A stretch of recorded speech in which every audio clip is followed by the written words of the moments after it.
முதல்ல இங்கே வந்திருக்க உங்கள் அனைவருக்கும் மிக்க நன்றி.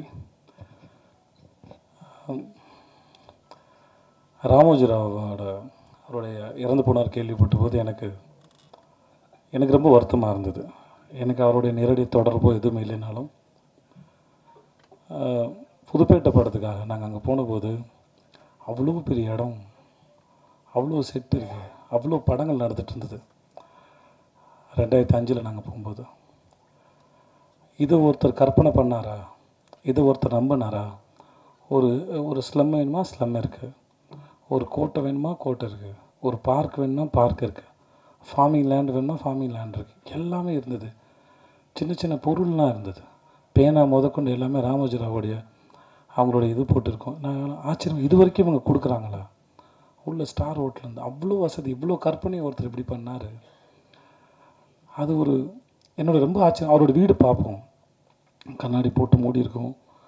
நாங்கள்லாம் பேசிப்போங்க, அது மேலே ஹெலிகாப்டர் வருமா, நிற்குமா, அப்படிலாம் பேசியிருக்கோம். ஸோ ரொம்ப ஆச்சரியமான ஒரு மனுஷனாக எனக்கு அவர் இருந்தார்.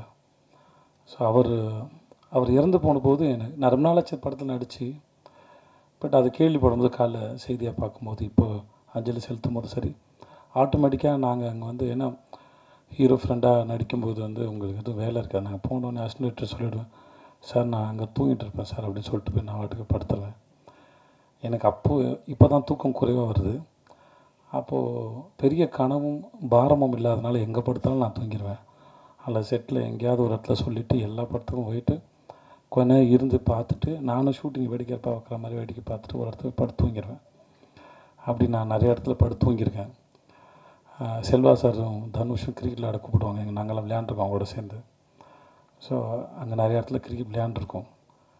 அங்கே வரலாறு ஷூட் நடந்தது. அங்கே போய் நாங்கள் அஜித் சாரை தூரமாக நின்று பார்த்துருக்கோம். ஹிந்தி படம் ஷூட் நடந்திருக்கு பார்த்துருக்கோம். இந்த மாதிரி நிறைய ஷூட்டிங் வேடிக்கை பார்த்துருக்கோம். சுற்றி பார்த்த மாதிரியே இருந்தது. நிறைய அனுபவம் இருக்குது.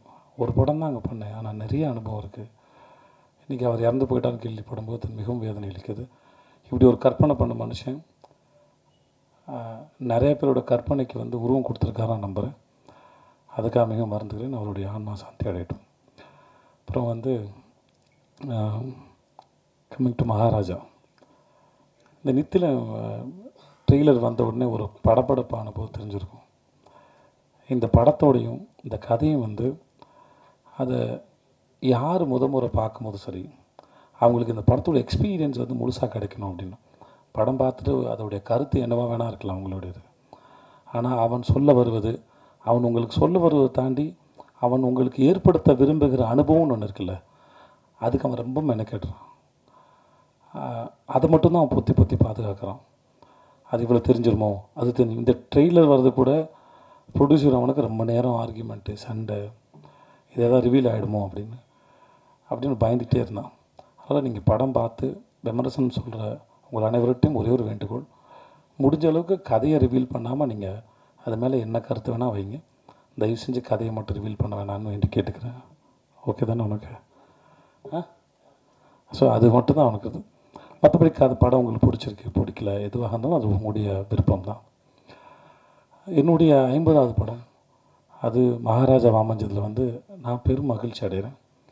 அப்போது நித்தலன் மாதிரி ஒரு டைரக்டரோட ஒர்க் பண்ணுறதும் பெரும் சந்தோஷம். சுதன் சார் எதேச்சும் 25வது படம் அமைஞ்சது சீதக்காதி.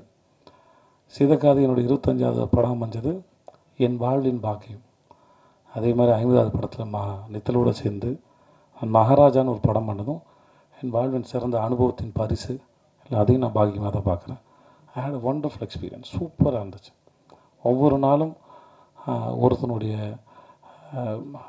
தேடுதலோடையும் அறிவோடையும் அவனுடைய ஆர்வத்தோடையும் அவனோட ஃபில்ம் மேக்கிங் எக்ஸ்பீரியன்ஸோடையும் ஒருத்தன் ஓப்பனாக இருந்தார், திறந்த புத்தகமாக இருந்தார். கலந்து பேசக்கூடிய அளவுக்கு சேர்ந்து 2 பேரும் சேர்ந்து ஒரு விஷயத்தை கண்டுபிடிக்கிறோம் ஒரு சீனில். நான், அவர், கேமராமேனு, கோ ஆக்டர்ஸ் எல்லாருமே சேர்ந்து அந்த அனுபவம், ஒரு ப்ராசஸ், ஒரு விஷயத்தை தேடும்போது, ஒரு கூட்டமாக சேர்ந்து தேடும்போது கிடைக்கிற அனுபவம் இருக்கு இல்லையா, அது மிக அற்புதமானது. அதை பல முறை நான் நித்தனோட ஒர்க் பண்ணும்போது, என்னுடைய கோ ஆக்டர்ஸ் எல்லாரோட ஒர்க் பண்ணும்போது அதை அனுபவித்தேன். It was a fantastic experience. Thanks so much Nithan for that. June 14 வருது. உங்கள் எல்லாருக்கும் அந்த படம் பிடிக்கும் நினைக்கிறேன். மற்றபடி என்னோடய படத்தில் நடித்த நட்டி சார் இருக்கட்டும், மம்தா, அபிராமி மேடமாக இருக்கட்டும், அந்த கல்கியாக இருக்கட்டும், அந்த வினோத் சாகர். கல்கி எனக்கு இந்த படத்தில் தான் தெரியும். வினோத் ஆரஞ்சு மட்டையில் நான் விரும்பி கேட்ட நடிகை. எனக்கு இந்த மாதிரி ஒருத்தர் நல்லா இருக்குன்னு சொல்லிட்டு அப்போதுலேருந்து பழக்கம். ஸோ கல்கி வந்து நான் அவனை ரொம்ப ரசிக்கிறேன். நான் அவனை ஏன்னா அவன் சீன் பண்ணும்போது அவன்கிட்ட ஒரு வியர்டான டைமிங் இருக்குது. ரொம்ப நல்ல நடிகன். எதிர்காலத்தில் மிக சிறந்த நடிகனாக வருவான் நான் நம்புகிறேன். அவன்கிட்ட நிறைய இருக்குது எக்ஸ்ப்ரெஸ் பண்ணுறதுக்கு. சிறந்த சந்தர்ப்பம் அமைஞ்சு நல்ல பெரிய ஆக்டர் வர்றதுக்கு. உட்காருங்க சார். அதுக்கு நட்டி சார் அந்த படத்துக்கு வந்தது மிகப்பெரிய ப்ளஸ்ஸு. அந்த கேரக்டரை ரொம்ப அழகாக கேரி பண்ணியிருந்தார். அவருக்கு ரொம்ப நன்றி. அந்த அருள்தாசனை இந்த 50 படத்தின் ஒரு அழகான கோலமாக இருந்தால் அதன் முதல் புள்ளி அவர் சொல்லி அவரால் நடந்தது அது. ஸோ அவருக்கு ரொம்ப நன்றி. என் இயக்குனர், என் குருநாதர், என் சீனு ராமசாமி சாருக்கு.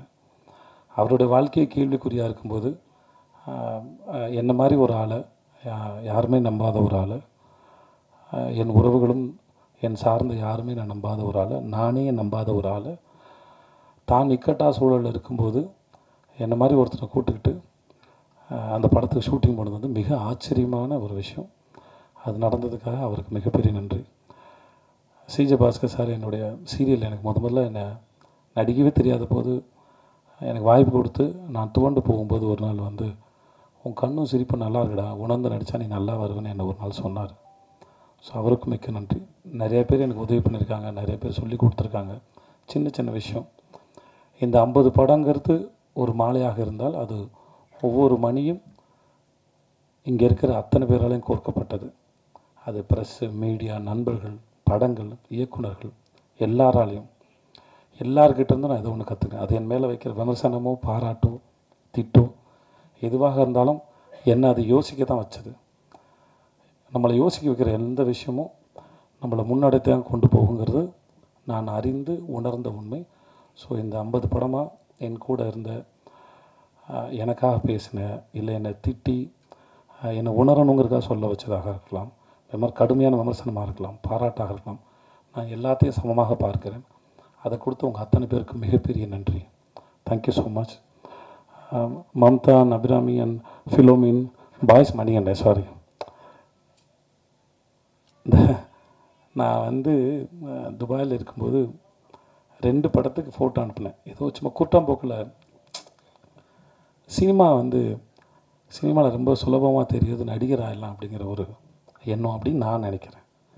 ஆனால் துபாய் வேலை தேடும்போது நான் ஒரு வருஷம் ஜிம்முக்கெலாம் போய் கொஞ்சம் ஒல்லியெலாம் நல்லா ஒல்லியாக இருப்பேன். இப்போது 5 ஸ்டார் படத்துக்கும் பாய்ஸ் படத்துக்கும் ஆர்டிஸ்ட் தேடுறான்றப்போ 2 படத்துக்கு நான் ஃபோட்டோ அனுப்பியிருந்தேன். நான் அங்கேருந்து அனுப்பியிருந்தேன் ஒரு ஃபோட்டோ.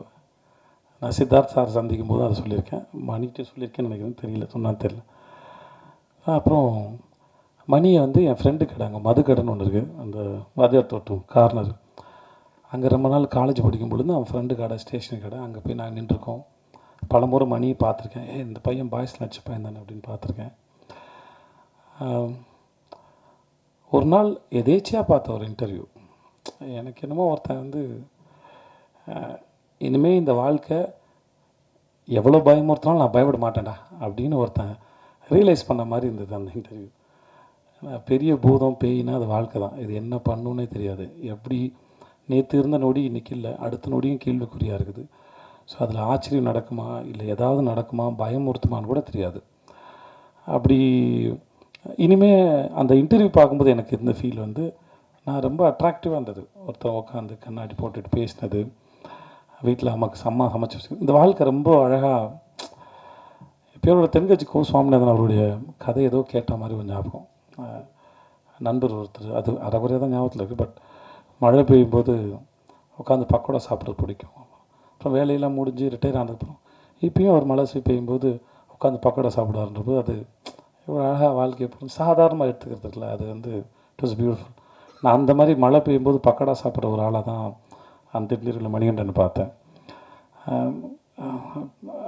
எனக்கு அது ரொம்ப பிடிச்சிருந்தது. நான் உதவி பண்ணணும் இல்லை காப்பாற்றணுன்ற எந்த எண்ணமும் கிடையாது. அதனால் அந்த ஸ்டேட்மெண்ட்டில் ஒரு ரொம்ப இன்ட்ரெஸ்டிங்கான பர்சனாலிட்டியாக இருந்தாப்புல. அதனால் நான் நித்தில்டன் சொன்னேன். நான் ஏன்னா திறமை இல்லாத யாரும் வாய்ப்பு கொடுத்து வளர்க்கவே முடியாது, அதை நான் நம்புகிறேன். நான் அந்த மாதிரி ட்ரை பண்ணி தோற்றும் போயிருக்கேன் நிறைய பேருக்கு. ஸோ அதனால் என்னுடைய இத்தனை வருஷம் அனுபவத்திலேருந்து சொல்கிறேன், அந்த மாதிரி யாருக்கும் திறமை இல்லாத புரிதல் இல்லாத யாருக்கும் சந்தர்ப்பம் ஒன்று வாழ்க்கையில் மேலே கொண்டு வருது. அவர்களுக்குள்ள என்ன தேடல் இருக்குது, அவர்கள் என்னவா புரிஞ்சுக்கிறாங்க, அவர்கள் என்னவா பார்க்குறாங்க ஒரு விஷயத்தை, அதை வச்சு தான் ஒவ்வொருத்தருடைய வாழ்க்கையின் முன்னேற்றமும் இல்லை பின்னடைதல் எதுவாக இருக்குது. நான் இன்றைக்கி மேலே கீழே என்னவாக இருந்தாலும் செய்த தவறுகளோ புரிதலோ ஏதோ ஒரு காரணத்தில் நான் ஒரு ஆளாக இருக்கிறேன். அது நான் கிரேட்டோ சாதாரணமோ எனக்கு தெரியாது, பட் அதுதான் நினைக்கிறேன். ஸோ மணிகண்டனை பொறுத்த வரைக்கும் அவரோட புரிதல் வந்து என்னை ரொம்ப அட்ராக்ட் பண்ணுச்சு வாழ்க்கையில். அதுவும் அப்புறம் நடிகராகவும் சரி, கூட சேர்ந்து நடிக்கும் போதும் சரி, எந்த தொந்தரவும் இல்லை, புரிஞ்சுக்கிறாரு, அதை பெர்ஃபார்ம் பண்ண ட்ரை பண்ணுறாரு. இந்த பயம் மரியாதை இல்லை கன்ஃபியூஷன்ஸ் நடுக்கும் இது எதுவுமே அவருக்கு நடிக்கும் போதெல்லாம் இல்லை. சூப்பராக ரொம்ப டேரிங்காக கேமராவையும் கூட அந்த நடிகரையும் கதாபாத்திரத்தையும் இயக்குனரையும் எதிர்கொண்டார். மிக பிரமாதமான நடிகை. இந்த படத்தில் அவரோட நடித்தது ரொம்ப பெரிய சந்தோஷப்படுறேன் காரணத்தில். ஸோ இந்த 50 படம் 50வது படம் மகாராஜா, நித்தில் மாதிரி ஒரு இயக்குனர். ஃபிலோமின் வந்து நான் மாஸ்டர் பண்ணி முடித்தவொடனே அவன்கிட்ட சொன்னேன், எனக்கு சில சமயம் நான் ஒரு கணக்கு போட்டு நடிச்சிருப்பேன், சில இடத்துல எடிட்டிங்கில் வந்து ரிதம் மிஸ் ஆகிடும், அந்த சீனில் நான் சொல்ல வந்த மூடு இதுவாகிடும். அதனால் நான் முடிஞ்சால் எடிட்டர்ட்டையும் டைரக்டர் மட்டும் சொல்லுவேன், என் சீனை கொஞ்சம் என் ரிதம் மட்டும் பார்த்து கட் பண்ணுங்கள், இல்லாட்டி ஜம்ப் அடிக்காமல், எனக்கு ஜம்ப் அடிக்காமல் இருந்தால் போதுமானதாக இருக்கும். ஸோ மாஸ்டர் பண்ணி முடிச்சோன்னே அவன் செட்டுக்கு ஒரு இடம் வந்தான். அப்போ அவன்கிட்ட சொன்னேன், என் சீனை மட்டும் பார்த்து கட் பண்ணுப்பா, எல்லாத்தையும் வைக்கணும்னு அவசியம் இல்லை, உங்களுக்கு எது வேணுமோ வெட்டுங்க, ஆனால் அந்த ரிதம் போக மட்டும் வெட்டுங்க அப்படின்னு சொல்லி கேட்டுக்கிட்டேன். அது முடிச்சுட்டு அப்போது என்கிட்ட வந்து கேட்டான், ஆனால் நான் வெட்டினது உங்களுக்கு தெரிஞ்சுதான்னு. சத்தியமாக எனக்கு தெரியவே இல்லை, எங்கே கை வச்சான்னு கூட தெரியல என் சீனில். ஸோ அவ்வளோ பிரமாதமான ஒரு டெக்னீஷியன், நித்திலனுடைய நெருங்கிய நண்பன். அதெல்லாம் தாண்டி தொழிலில் ரொம்ப நேர்மையான ஆள்.